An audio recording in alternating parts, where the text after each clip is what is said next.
বলছি লাইভটা একটু যারা দেখছো একটু শেয়ার করে দাও,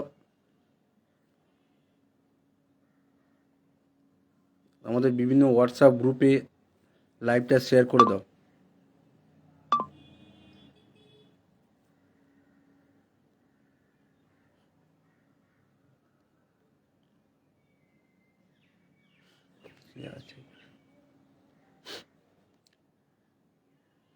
একটুখানি ওয়েট করো, মানে আরো কিছুজন আসুক।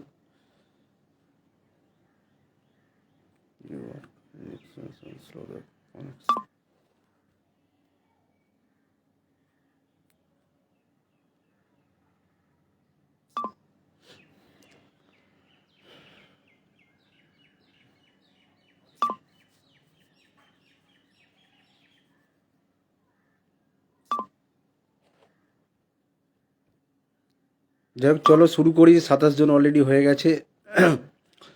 তো প্রথমেই সকল 22 স্টেট উত্তীর্ণদের সংগ্রামী ও অভিনন্দন জানিয়ে আজকে কিছু বক্তব্য নিয়ে আমি এসেছি।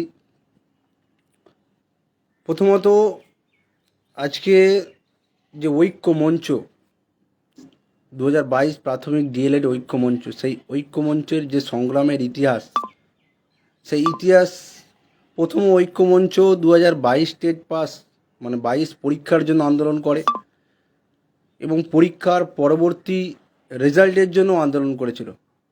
এবং সর্বপ্রথম 27শে মার্চ 2023 প্রথম ডেপুটেশন দেওয়া হয়েছিল এপিসি ভবনে সম্মানীয় গৌতম পালের মহাশয়ের কাছে। এরপরে আমরা ধারাবাহিকভাবে আন্দোলন করেছি। 11ই আগস্ট শিয়ালদাতে আমরা মিছিল করেছি, শিয়ালদা থেকে ধর্মতলা। তারপরে 10 ও 11 তারিখে আমরা মহামান্য হাইকোর্টের পারমিশন নিয়ে আমরা অবস্থান বিক্ষোভ করেছি। আবার 28শে নভেম্বর আমরা কলেজ স্ট্রিটে থেকে ধর্মতলা পর্যন্ত আমরা মিছিল করেছি। 29শে নভেম্বর আবার আইন ও আন্দোলন হিসাবে আমরা এপিসি অভিযান করেছিলাম। 6ই ডিসেম্বর আমরা করেছি নবান্ন অভিযান।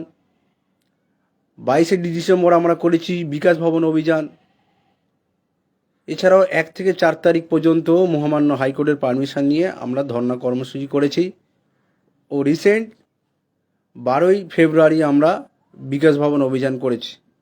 এবং এর মধ্যেও অনেক কিছু কর্মসূচি বাদ গেল। এবং 3 থেকে 4 বার আমরা জেলাভিত্তিক ডিপিএসসি অভিযান করেছি। এছাড়াও বিভিন্ন আধিকারিক, কালীঘাটে গিয়েছিলাম জনতার দরবারে 3 থেকে 4 বার। 2022 প্রাথমিক ডিএলএড ঐক্যমঞ্চ ধারাবাহিকভাবে তাদের কর্মসূচি পালন করছে এবং করে যাচ্ছে। এই ধারাবাহিক কর্মসূচির অন্যতম একটা অংশ হলো আগামী 27শে ফেব্রুয়ারি যে আইন অমান্য আন্দোলনের ডাক দেওয়া হয়েছে এপিসি ভবন অভিযান। সেই অভিযানে সকলকে আসার জন্য আমি আবেদন জানাচ্ছি। আমার দিদি, আমার বোন, আমার ভাই, আমার দাদা, সকল 22 স্টেট পাস উত্তীর্ণদের আহ্বান জানাচ্ছি, আপনারা আসুন। কারণ আর আমাদের হাতে সময় নেই। আপনারা বুঝতেই পেরেছেন, কিছুদিনের মধ্যেই লোকসভার যে ভোট, সেই ভোট ঘোষণা হয়ে যাবে। তখন কিন্তু আমাদের নিজেদের চেষ্টা থাকলেও কিছু করার থাকবে না। তাই এখন সময় আছে। 27 তারিখে জনজোয়ার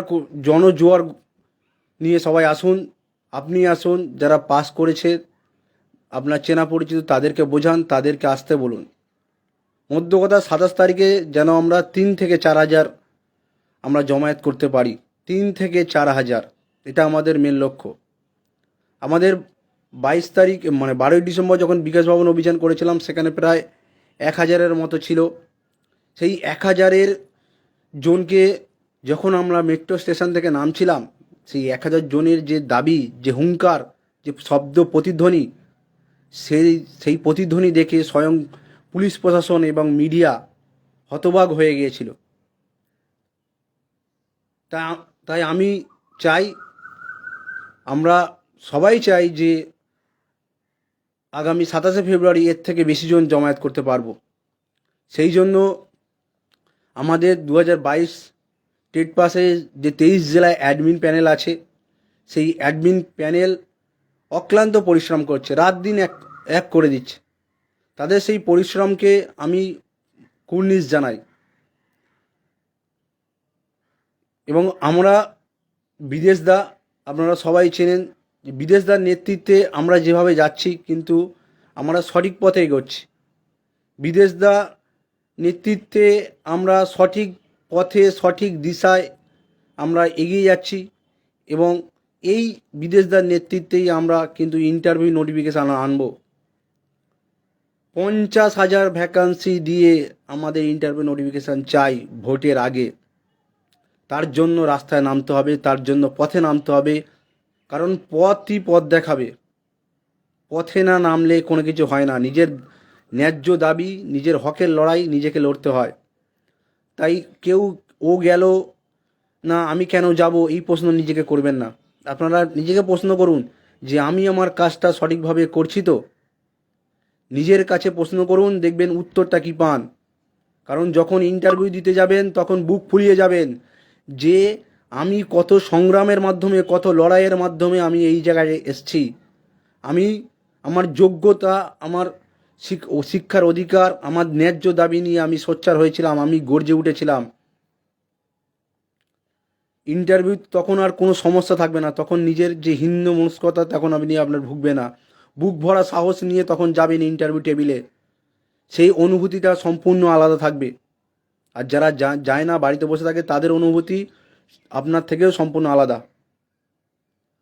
তাই সকলকে অনুরোধ করছি, আমাদের 23 জেলা অ্যাডমিন প্যানেল যেভাবে পরিশ্রম করছে দিনরাত এক করে, আপনাদেরও সহযোগিতা আমাদেরকে আমরা চাই। আমরা একান্ত কাম্য করি যে আপনারাও সবাই মিলে এগিয়ে আসবেন। ইতিমধ্যে দেখেছেন আমরা বিভিন্ন জায়গায় গিয়েছি। সে কালীঘাটে জনতা দরবারে গেছি, কতবার যে হাইকোর্টে গিয়েছি বিভিন্ন কর্মসূচির জন্য, সবই দেখেছেন। বিদেশে থেকে শুরু করে বিভিন্ন জন গিয়েছে। সেটা শুধু আমাদের জন্য নয়, সবার জন্য, যাতে সবার চাকরি সুনিশ্চিত হয়, সবাই যাতে শিক্ষক রূপে নিজেকে প্রতিষ্ঠিত করতে পারে, সবাই যাতে শিক্ষক রূপে স্কুলে গিয়ে পড়াতে পারে, ছোট ছোট বাচ্চাদেরকে শিক্ষা দান করতে পারে, নিজের স্বপ্ন পূরণ করতে পারে, নিজের বাবা মার পাশে দাঁড়াতে পারে, ফ্যামিলির পাশে দাঁড়াতে পারে, ভবিষ্যৎ জীবন যাতে সুরক্ষিত হয়, সমাজে যাতে মাথা উঁচু করে বাঁচতে পারে। তার জন্য এই লড়াই হচ্ছে ভাতের লড়াই, এ লড়াই পেটের লড়াই, এ লড়াই বাঁচার লড়াই। তাই এই লড়াইয়ে 1 ইঞ্চি জমি কাউকে ছাড়া যাবে না। তাই সকলকে করজোরে অনুরোধ করছি, আপনারা 23 তারিখে 12টার মধ্যে শিয়ালদা স্টেশনে চলে আসবেন। 12টার মধ্যে শিয়ালদা স্টেশনে চলে আসবেন। আগেরবার একটা সমস্যা হয়েছিল, অনেকে 12টার পরে আমাকে ফোন করেছিল, কিন্তু আমি দুঃখিত, কারণ আমাদের নির্দিষ্ট টাইমে আমাদের কর্মসূচি ছিল। তাই যারা সময় আসতে পেরেছেন তারা অবশ্যই গিয়েছে। তাই সকলকে অনুরোধ করছি এবারে অন্তত 12টার মধ্যে আপনারা শিয়ালদা স্টেশনে চলে আসবেন। এবং শিয়ালদা স্টেশনে, যে শিয়ালদা স্টেশন সংলগ্ন মেট্রো আছে, সেইখানে সামনে দেখবেন একটা বড় ডিসপ্লে বোর্ড আছে, যেখানে রেলের কোন ট্রেন কখন ছাড়বে, কোন প্ল্যাটফর্মে আছে সেটা দেখানো হয়। আপনারা ওইখানে দাঁড়াবেন। দয়া করে কেউ কেউ শিয়ালদা স্টেশনের বাইরে আসবেন না। আগেরবার এই সমস্যাটা হয়েছিল। এবং পুলিশ প্রশাসনের সঙ্গে কোনো বাক বিতন্ত্রে যাবেন না। অনেক আইবি থাকবে, আপনাকে জিজ্ঞেস করতে পারে আপনি কোথায় যাচ্ছেন, কী জন্য যাচ্ছেন, কেউ কোনো কথা বলবেন না। আমরা বিগতবার কতবার যে কোন থানায় অ্যারেস্ট হয়েছি আমার নিজেরও মনে নেই। অজস্রবার অ্যারেস্ট হয়েছি, কিচ্ছু হয় না, কোনো কিছু হবে না। আর এগুলো করলে মনের সাহস বাড়ে, এটা আমি আপনাদের বলছি। এগুলো যত আপনি আন্দোলনে আসবেন, যত সক্রিয় থাকবেন, তত আপনি মন থেকে সান্ত্বনা পাবেন, মন থেকে হ্যাঁ আমি লড়ছি। এই যে মানসিক শান্তি, এই শান্তির কাছে এই শান্তি বলে বোঝানো যায় না যে আমি আমার জন্য লড়ছি, আমি সবার জন্য লড়ছি, আমি কিছু করছি, আমি আমার কর্তব্য করছি। আমি পাস করে বাড়িতে বসে নেই, সে ফান্ডিং দিয়ে হোক, যে কোনো প্রকারে আমার যেটুকু আমার করণীয় আমি করছি।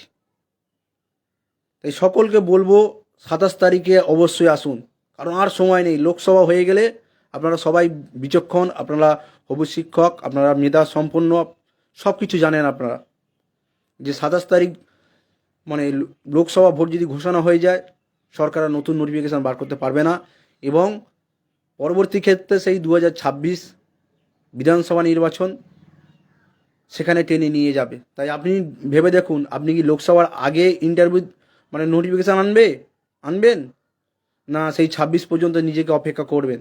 এটা আপনার কাছে আমি প্রশ্ন রাখলাম। কেউ চাইবে না যে আমাদের নিয়োগটা 26 অবধি যাক, আমি চাইবো না, কেউ চাইবে না। তাই দয়া করে হাত জোর করছে আপনাদের কাছে, আমার দিদি, ভাই, বোন, দাদা, সবার কাছে করজোরে অনুরোধ, আপনারা আসুন, 27 তারিখে আসুন, আমরা দেখিয়ে দিই যে আমাদের 22 স্টেটের কত শক্তি। একতাই বল, একতাই বল। এই একতা, এই ঐক্য আমাদেরকে আমাদের নির্দিষ্ট পথে এগিয়ে যেতে সাহায্য করবে। আমাদের স্বপ্ন একদিন আমরা পূরণ করবই, এটা আমাদের দৃঢ় অঙ্গীকার। আর পুলিশ প্রশাসন বা প্রশাসনিক আধিকারিকদের উদ্দেশ্যে আমি বলছি, দেখুন, আমরা আপনাদের মানে কোনো ক্ষতি করিনি, আর আপনারা আমাদের শত্রু নয়। আমরা আমাদের নিজের বেকারত্ব যন্ত্রণায় নিয়ে রাস্তায় নামছি। এটা আমাদের সাংবিধানিক অধিকার, 12 থেকে 35 নম্বর ধারায় আমাদের অধিকার দিয়েছে, জমায়েত করার অধিকার, স্বাধীনভাবে মত প্রকাশের অধিকার আমরা পেয়েছি সংবিধান কর্তৃক। তাই তাই বলবো যে আমাদেরকে একটু সহযোগিতা করবেন, এমন কোনো অশ্লীল ব্যবহার করবেন না, এমন কোনো আমাদের সঙ্গে ব্যবহার করবেন না যাতে আমাদের খারাপ লাগে। কারণ আমরা হবু শিক্ষক, আপনারাও একসময় বেকার ছিলেন, তাই বেকারত্বের যন্ত্রণাটা আশা করি আপনারা বুঝবেন। সামনে লোকসভা ভোট, এটাই আমাদের সুবর্ণ সুযোগ। এই সুযোগ যদি একবার হাতছাড়া করা যায়, তাহলে আমাদের ভবিষ্যতে কপাল চাপড়ানো ছাড়া আর কোনো কাজ থাকবে না। আমরা তখন হাজার চেষ্টা করলেও এইরকম সুযোগ আর পাবো না, এই সুবর্ণ সুযোগ। এই গেল 27 তারিখের আন্দোলন বিষয়। যদি কোনো 22 স্টেট পাস পরীক্ষার্থী এখনও আমাদের ভেরিফাইড গ্রুপে যুক্ত না হন, তাদেরকে বলবো আমাদের এই লাইভে লিঙ্ক দেওয়া হয়েছে, আপনারা নন ভেরিফাইড গ্রুপে যুক্ত হন। সেখান থেকে অ্যাডমিন আছে, যে জেলায় আপনি যুক্ত হয়েছেন সেই জেলার অ্যাডমিন আছে, সেই অ্যাডমিনকে আপনার টেট পাস সার্টিফিকেট এবং ট্রেনিং সার্টিফিকেটটা দিয়ে আপনি ভেরিফাইড গ্রুপে যুক্ত হয়ে যান। কারণ একমাত্র ঐক্যমঞ্চই আপনাকে পথ দেখাবে, আর ঐক্যমঞ্চ বিদেশদার নেতৃত্বে আপনার স্বপ্ন পূরণ হবে, এটা আমি বলে দিলাম। একদিন আপনারা দেখবেন যে যখন স্কুলে শিক্ষকতা করতে গেছেন, তখন কিন্তু এই ঐক্যমঞ্চর নাম আপনাদের মনে থাকবে, আর এই বিদেশদার নাম আপনার মনে থাকবে। বিদেশদা যেভাবে আমাদের জন্য পরিশ্রম করেছে, মানে ওনার এই পরিশ্রমকে আমি ব্যক্তিগতভাবে কুর্নিশ জানাই।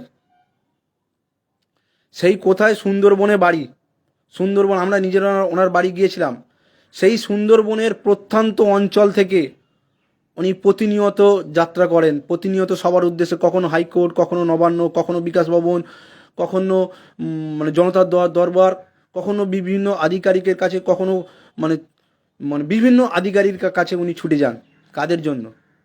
যে একা কি বিদেশদার একার কাজটা লাগবে, না সুদীপের একার কাজ লাগবে, না মহিতের একার কাজ লাগবে, না হাবিজুল, না পার্থজিৎ, না আমাদের তো একার জন্য এই লড়াই নয়, এই লড়াই সবাইকে নিয়ে লড়াই। এ লড়াই আপনার, এ লড়াই আমার, এ লড়াই দাদা, এ লড়াই দিদিদের, সবার লড়াই, সবাই। তাই লড়াই করেই বাঁচতে হবে, লড়াই ছাড়া জীবনের কোনো মূল্য নেই, আর লড়াই করেই আপনি আবার নিজের অধিকার পাবেন। নেতাজি বলে গেছে যে তোমরা আমাকে রক্ত দাও, আমি তোমাদের স্বাধীনতা দেব। আমি বলছি তোমরা আমাদের সঙ্গ দাও, তোমরা আমাদের সাথ দাও, আমরা সবাই মিলে ইন্টারভিউ নোটিফিকেশান ছিনিয়ে আনবো। 10 মিলি করি কাজ, হারি জিতে নাই লাজ। সবাই মিলে এগিয়ে আসতে হবে। যে রাম যাচ্ছে আমি যাব না, ও যখন ইন্টারভিউ হবে আমিও তো দেবো, এই যে মানসিকতা, এই মানসিকতা থেকে বেরিয়ে আসতে হবে। কারণ আমরা সবাই হবু শিক্ষক, সেই শিক্ষক সুলভ আমাদের আচরণ করতে হবে। তাই আশা করি সবার সঙ্গে দেখা হচ্ছে 27 ফেব্রুয়ারি দুপুর 12টায় শিয়ালদা স্টেশনে। এবং ম্যাট 1594, এই ম্যাট 1594, 2014 সালে প্রায় 15 লাখ ছেলে পরীক্ষা দিয়েছিল। সেখানে পর্ষদ অনিচ্ছাকৃত 6টি প্রশ্ন ভুল ছিল, সেই প্রশ্ন ভুলে সিঙ্গেল বেঞ্চ থেকে ডিভিশন বেঞ্চ, সেখানে অনেকে চাকরি হয়। প্রতিভা মণ্ডলের কেস আপনারা শুনে থাকবেন, সেখানে অনেকের চাকরি হয়েছে। চাকরি হওয়ার পর সেটা চ্যালেঞ্জ হয়ে সুপ্রিম কোর্টে গেছে, যার ডায়েরি নাম্বার হচ্ছে 4337/2023, ফাইলিং নাম্বার হচ্ছে 17/10/2023, Dibyendu Kundu versus the West Bengal board of primary education, যার এসএলপি নাম্বার হচ্ছে 025486/2023।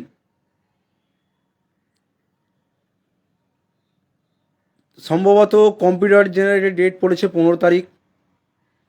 তাই আমরা এখানে আমাদের 22 স্টেট পাস ঐক্যমঞ্চের অনেকজন এসএলপি করেছে, তাদের নাম আপনারা দেখেছেন। মোহিত আছে, অর্পণ আছে, ইন্দ্রজিৎ পাল আছে, আরও অনেকে আছে। তাই ম্যাটকে আমাদের আটকাতে হবে। ম্যাট থেকে যদি ম্যাটের স্টে উঠে যায়, তাহলে প্রায় 50 থেকে 1 লাখ পরীক্ষার্থী আবার পাস করবে। তারা পাস করা মাত্রই তারা একটা পেয়ার রাখবে যে মহামান্য আদালত, আমরা 16,500-তে অংশগ্রহণ করতে পারিনি, 42,000 করতে পারিনি, এবং 11,776-এ অংশগ্রহণ করতে পারিনি। আমরা প্রশিক্ষিত ছিলাম। পর্ষদের ইচ্ছাকৃত ও অনিচ্ছাকৃত হোক ভুলে আমরা বঞ্চিত। দয়া করে আমাদেরকে চলতি নিয়োগ 22 স্টেট পাসদের ইন্টারভিউ আগে আমাদের সুযোগ দিন। তখন কিন্তু 22 স্টেট পাস বলে সব হারিয়ে যাবে। এই যে এত পরিশ্রম, এত অক্লান্ত পরিশ্রম করছি, এত দিনরাত এক করছি, সমস্ত কিছু বেকার হয়ে যাবে। এই এত আন্দোলন, এত কর্মসূচি সব বেকার হয়ে যাবে। তাই ম্যাটের ফান্ডিংটা করুন। 500 টাকা এমন একটা ব্যাপার না। আপনারা অনেক সময় অনেক খরচা করেন, নিজে 500 টাকা দিয়ে যদি আপনি আপনার চাকরিটা এক ধাপ এগিয়ে যান, এর থেকে বড় কিছু হয়? নিজের কাছে শান্তি অনুভব হবে, নিজের মনে আপনি শান্তি পাবেন। তাই অবিলম্বে ম্যাটের ফান্ডিংটা করুন। ম্যাটের ফান্ডিং যদি না পর্যাপ্ত ওঠে, তাহলে আমরা সুপ্রিম কোর্টে কেমনভাবে লড়বো? কী করে আমরা লয়ার দেবো? আমরা তো পরিষ্কার কথা, ম্যাটের ফান্ডিং যদি না পর্যাপ্ত ওঠে, তাহলে আমরা ভালো লয়ার দিতে পারবো না। ভালো লয়ার দিতে গেলে তার জন্য পর্যাপ্ত ফান্ডিং দরকার। এখনও সেই আমাদের পর্যাপ্ত ফান্ডিং এখন ওঠেনি। বারংবার বলছি, এখনও পর্যাপ্ত ফান্ডিং ওঠেনি। তাই আপনারা কি চান? ম্যাটের স্টে উঠে যাবে, সেটা কি চান? সেটা তো নিশ্চয়ই চান না। তবে কেন এত অনীহা? কেন দেরি করছেন? যথাসাধ্য আপনারা ফান্ডিং করুন। বারবার বলা হচ্ছে, সবাইকে অনুরোধ করছি বিনম্রভাবে, আমার দাদা, বোন, ভাই, দিদি সকলকে অনুরোধ করছি, আপনারা এগিয়ে আসুন। আমরা অ্যাডমিন প্যানেলে যারা আছি, তারা যদি চেষ্টা করি কিছু হবে না। সবাইকে নিয়ে যদি আমরা এগিয়ে যেতে পারি, তবেই কিছু হবে। সেই জন্য বিদেশদা বারবার বার্তা দেয় সবাইকে নিয়ে এগিয়ে চলার। সকলকে অনুরোধ করছি, আপনারা বিষয়টির গুরুত্ব অনুভব করুন, আর অনীহা করবেন না। কারণ ম্যাট যদি চলে আসে, আমাদের স্বপ্ন শেষ। এই যে শিক্ষকতার স্বপ্ন তিল তিল করে বুকের মধ্যে জমা করে রেখেছি, স্বপ্ন দেখছি, পরিশ্রম করছি, সেগুলো সব বেকার হয়ে যাবে। তখন আফসোস করা ছাড়া কোনো পথ থাকবে না। ম্যাটে আমরা পর্যাপ্ত ফান্ডিং উঠলে, আমরা 17 যেভাবে তাদের স্টে ফেলে ম্যাটকে স্টে ফেলে তাদের যে নিয়োগের বৈতরণী পার হয়েছে, আমাদেরকেও সেইভাবে করতে হবে। আমাদেরকেও ম্যাটকে স্টে ফেলে, আইনি পথে ম্যাটকে স্টে ফেলে আমাদেরও নিয়োগ বৈতরণী পার হতে হবে। তার জন্য দরকার পর্যাপ্ত ফান্ডিং, তার জন্য দরকার সুপ্রিম কোর্টের বড় মাপের লয়ার। তাই সকলকে অনুরোধ করছি, ম্যাটের গুরুত্বটা আপনারা বুঝুন। বারবার এইভাবে গ্রুপে SMS করছি, ফোন করছি পার্সোনাল, সকলকে করা সম্ভব নয়। সকলে নিজে যদি বিষয়টা বোঝে, তা কাউকে ফোন করতে হয় না। কারণ আমরা হবু শিক্ষক, আমরা মেধাসম্পন্ন, আমরা পরীক্ষায় পাস করে এসেছি। শুধু একটা স্টেজ আমাদের বাকি। এই একটা স্টেজ অতিক্রম করার আগে যদি ম্যাটটা চলে আসে, তাহলে এই পরীক্ষার জন্য কত পরিশ্রম করেছেন, দিনরাত এক করে পরিশ্রম করে পাস করেছেন, তারপরেও আন্দোলনে আসছেন, সব কিছু করছেন, এই সমস্ত কিছু বেকার হবে না? তাই বিষয়টা ভাবুন, সময় আছে, সময় কোনো দিন অপেক্ষা করে না কারোর জন্য। সময়ে সময়ের কাজ করতে হয়, না হলে পরে আফসোস করবেন। তখন ফান্ডিং করলেও কোনো কাজে আসবে না। সকলকে ধন্যবাদ। আর লাইভটা বেশি বাড়ালাম না। আবারও এক কথা বলবো, আপনারা আমাদের পাশে থাকবেন। আমাদের 22 স্টেটের মুখ বিদেশদার নেতৃত্বে আমরা আছি। আপনারাও সঙ্গে থাকুন। সবাই মিলে আমরা এগিয়ে যাব। সবাই মিলে যে কোনো অশুভ শক্তির বিরুদ্ধে আমরা লড়ব, অশুভ শক্তিকে আমরা প্রতিহত করব এবং আমরা আমাদের ইন্টারভিউ নোটিফিকেশান ভোটের আগে ছিনিয়ে আনব পর্যাপ্ত ভ্যাকান্সি নিয়ে। গৌতমবাবু বারবার বলেছেন যে 50,000 ভ্যাকান্সি। আমাদের 50,000 ভ্যাকান্সি নিয়ে অবিলম্বে লোকসভা ভোটের আগে আমাদের ইন্টারভিউ নোটিফিকেশান বার করতে হবে। তার জন্য সবাইকে রাস্তায় নামতে হবে, তার জন্য ম্যাটের ফান্ডিং করতে হবে, তার জন্য সবাইকে সঙ্ঘবদ্ধ থাকতে হবে। কোনো প্ররোচনায় পা দেবেন না, কোনো গুজবে কান দেবেন না। আমাদের বিশ্বাস করুন, ভরসা রাখুন। আমরা বিদেশদার নেতৃত্বে এগিয়ে যাচ্ছি এবং ভবিষ্যতে আমরা সাফল্য লাভ করব এবং একদিন আমরা স্কুলে শিক্ষক রূপে যোগদান করব, স্বপ্ন পূরণ করব, বাবা মায়ের পাশে দাঁড়াবো, সমাজে মাথা উঁচু করে বাঁচব। সকলকে ধন্যবাদ। আবারও সকলকে সংগ্রামী অভিনন্দন। দেখা হচ্ছে 27 তারিখে শিয়ালদায়। সকলে ভালো থাকবেন, সুস্থ থাকবেন। সকলকে ধন্যবাদ।